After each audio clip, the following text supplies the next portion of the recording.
காலை வணக்கம். உழைக்க வேண்டிய நேரம். உறுதியான இரும்பு கோடாலியுடன் காட்டுக்கு கிளம்புற. வெட்டலா வாங்க. மரம் வெட்டி ரொம்ப நேர்மையானவர். குடும்பத்தை காப்பாத்த தினமும் உழைக்கிறார். அவர் முகத்துல சிரிப்பு எப்பவும் இருக்கும்.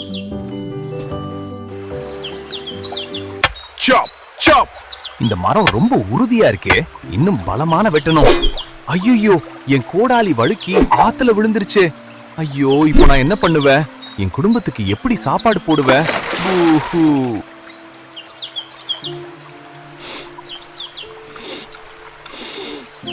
அடடா, கோடாலி போயே போச்சு. ஆனா இருங்க, ஏதோ ஒரு அதிசயம் நடக்க போகுது.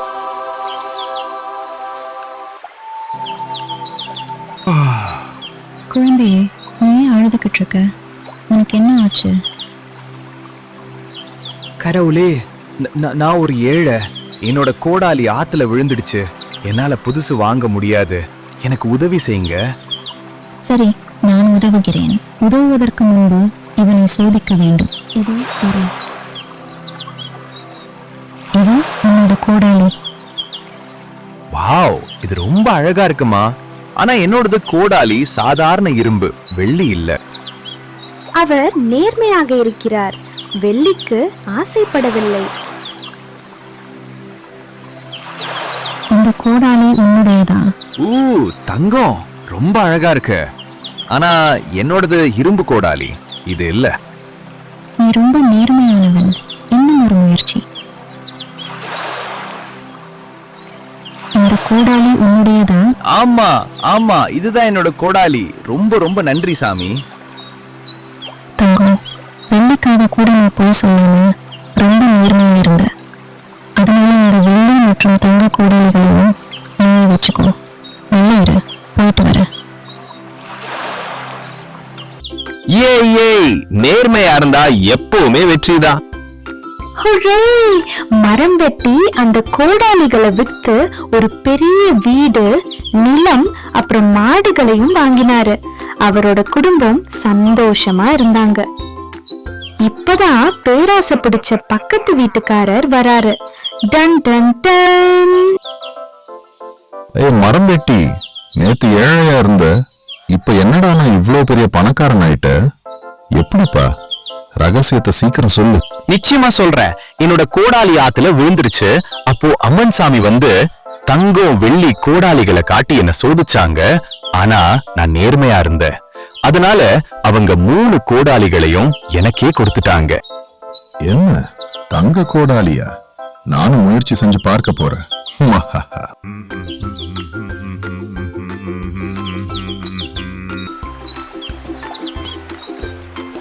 Sub sub. ஐயோ, என் கோடாலி. ஐயோ, காப்பாத்துங்க. நான் ரொம்ப கவலையா இருக்கேன்.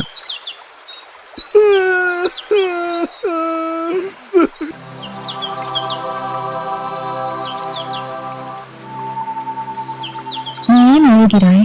என்னோட கோடாலி உள்ள விழுந்துருச்சு. எனக்கு உதவி செய்யுங்க சாமி. சரி, பார்க்கலாம். இந்த கோடாலி உன்னுடையதா? ஆமா, என்னோடதுதான். கொடுங்க. கொஞ்சம் இரு, நீ போய் சொல்ற. உன்னோட கோடாலி தங்கம் இல்ல. உனக்கு சும்மா கிடைக்கிற பொருள் மேலதான் ஆசை. பேராசை பிடிச்சவங்களுக்கு எதுவுமே கிடைக்காது. ஐயோ, என்னோட இரும்பு கோடாலியாவது திருப்பி கொடுங்க. ஹலோ அம்மன் சாமியே, இப்ப என்கிட்ட ஒரு கோடாலி கூட இல்லையே. நிஜமாவே அழுகை வருது. பேராசக்கார பக்கத்து வீட்டுக்காரர் வெறும் கையோட வீட்டுக்கு போறாரு. அவரோட பொய்யால இருந்ததையும் இழந்துட்டாரு. இதுல இருந்து நம்ம கத்துக்கிட்ட பெரிய பாடம் என்ன? நேர்மையா இருந்தா நன்மைகள் கண்டிப்பா கிடைக்கும். ஆனா பேராசைப்பட்டா கையில இருக்கிறதையும் இழக்க வேண்டி இருக்கும். அந்த மரம் வெட்டி மாதிரி நேர்மையா இருங்க. பேராசக்கார பக்கத்து வீட்டுக்காரர் மாதிரி இருக்காதீங்க. நீங்க இதுல இருந்து ஏதாவது கத்துக்கிட்டீங்கன்னா ஒரு தம்ஸ் அப் கொடுங்க.